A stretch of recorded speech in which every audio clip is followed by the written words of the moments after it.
Well,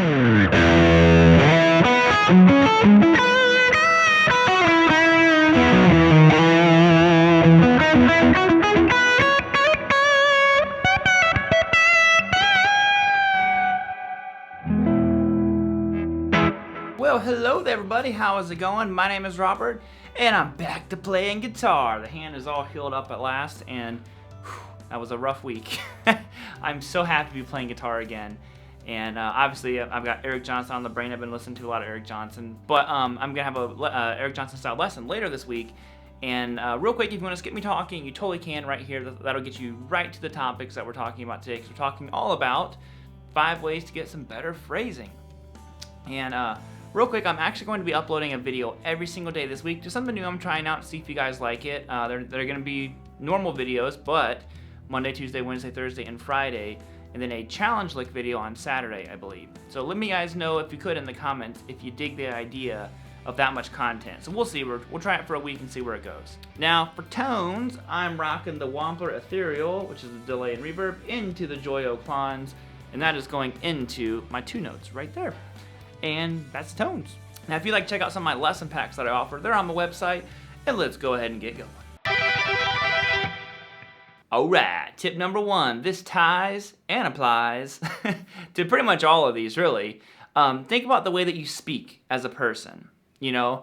It's usually pretty boring to listen, you know, if you're talking to someone who's very, very monotone about everything that they say. It doesn't really give your ears much stimulation. So, you know, I try to treat playing as I would speaking. You know, it'd be really boring if I just sat there the whole time and played.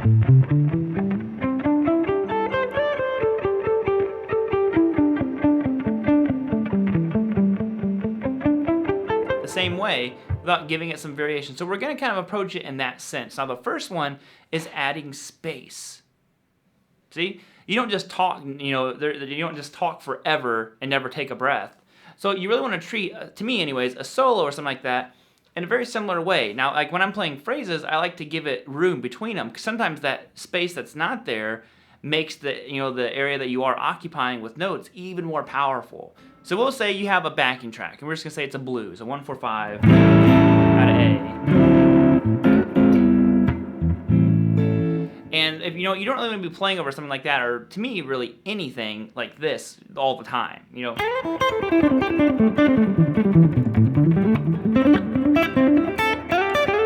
You know, just like never ending. It'd be like if someone was just talking like this all the time, didn't say anything else, and they just keep talking the whole time, and they never take a breath. And you know, our ears get tired, just like how, you know, not having enough variation is not, you know, stimulating enough for our ears. I think too much is too stimulating for our ears. Our ears get exhausted. And so we want to break it up. So if we're playing with something like that, don't be afraid to not play is the biggest thing. You know, add some space, not playing. So if you're playing over that, I'm like...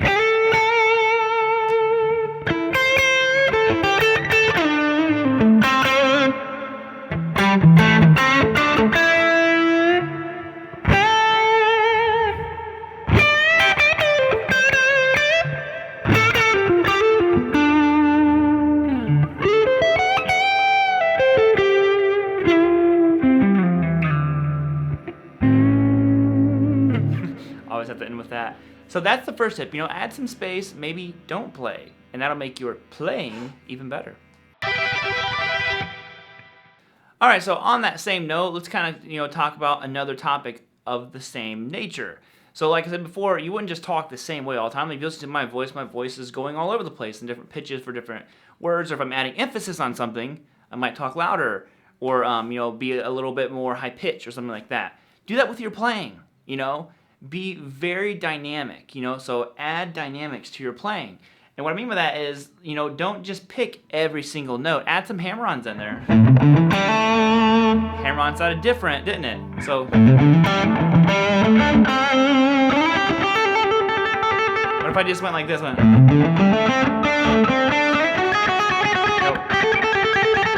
You know, there's no variation there. Everything's picked. Everything is that real aggressive pick sound. But when I add those hammer-ons, it gave us a nice little variety. And then you can get into techniques like using your fingers. That stuff is going to really...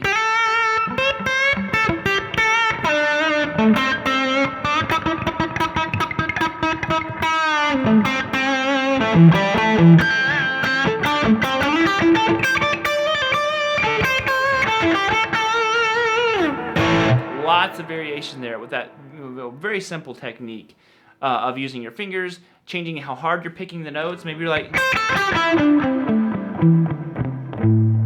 a lot was going on there, you know.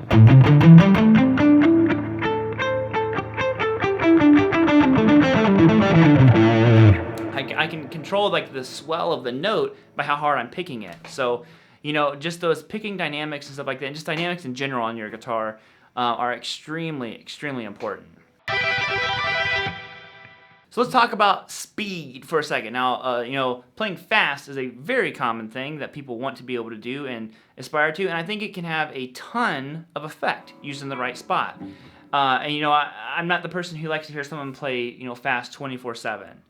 It's just not really my kind of dealio, but it does sound sweet. So let's take a riff idea for a second. We'll say the riff is this.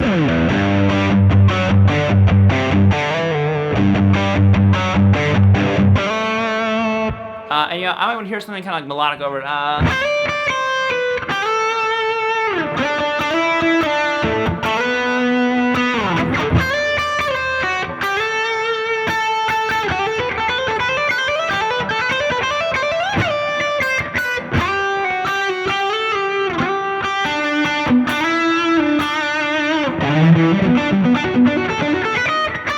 You know, I got that. Dang it! One bad note had to jump in there. But you could hear there was a dynamic of what was going on. So it wasn't all just, you know.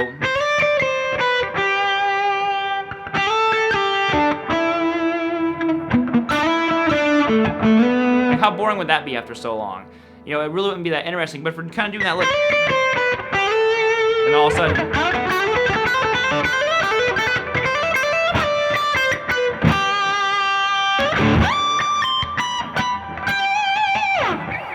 So that is something one. Be able to like have that middle ground of speed. You can play slow, you can play fast, you can play medium tempo. You know, that's so crucial. And that's just where, you know, you need to practice that, like, you know, 120 beats per minute. And I'm just giving a random BPM. But be able to play 8th note, 16th note, 32nd, you know, whatever it might be. Be able to do all of that at 1 BPM. All right, so this one, you might find it a little bit funky, but I really think it relates to phrasing immensely.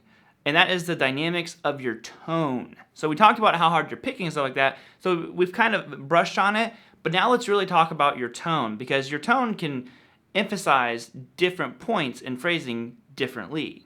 So, for example, if we're playing over a real nice ballad track, you know, we're just gonna be like, we'll do E major, you know, my go-to key. So this is our riff, you know.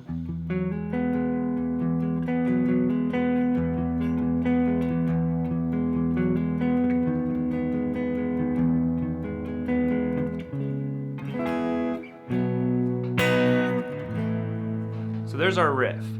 Now if I had just to play it in my bridge pickup the whole time, that's a pretty rough sound, you know, so it would work if I'm going like.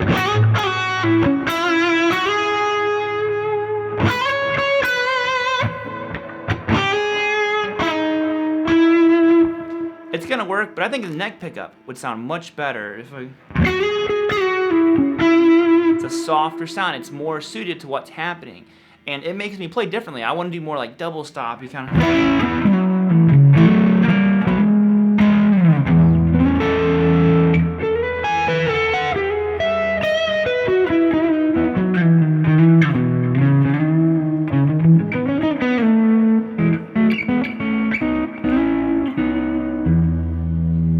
So be able to control your sound. And I was using my fingers there. You know what we talked about earlier. And that really is emphasizing the tone that I happen to be playing at this exact moment.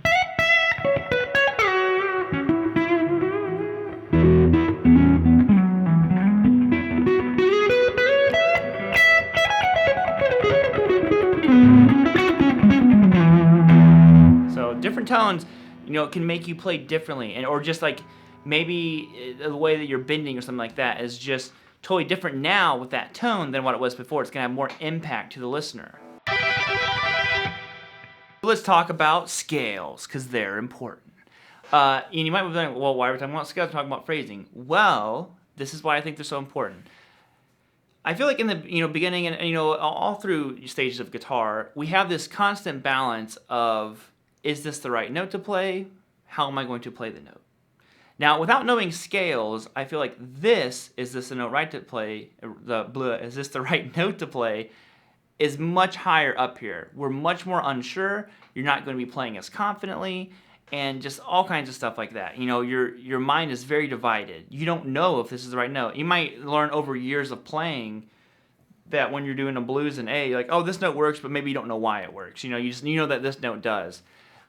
But what I found, at least for myself and for a lot of students that I've taught, is the more we learn scales, the more we learn some theory stuff, the more the scale tips like this, to where we know what note to play. It might not be the note we're like in our head that we're searching for at that moment, but we know what notes should work, and we play them very confidently. And then over here is like, well, how do I want to play the note? Maybe we're doing a bend, and we'll go back to E major for a second.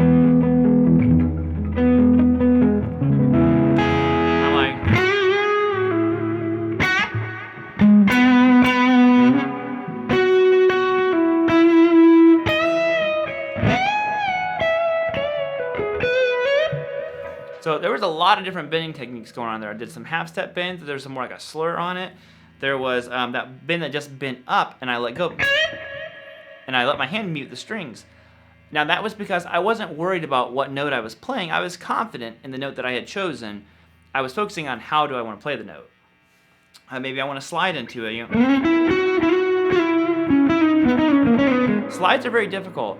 So, if you don't know what notes to go to, how can you deliver them with authority? Stuff like that. So, I really recommend learning some scales and stuff because it can immensely affect your phrasing because, like I said, the confidence factor will be there and so many other areas of playing.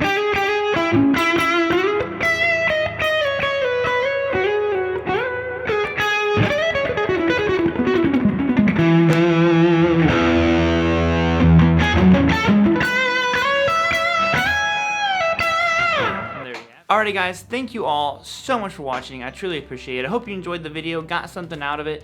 If you would, hit the subscribe button and come hang out with me tomorrow. All these videos are gonna be crazy this week. I'll see you all later. And while I'm gone, check out these 2 videos. Maybe subscribe, check out the 2 videos. Maybe subscribe. Later guys, hope you all have a wonderful Monday. Peace out and keep on rocking.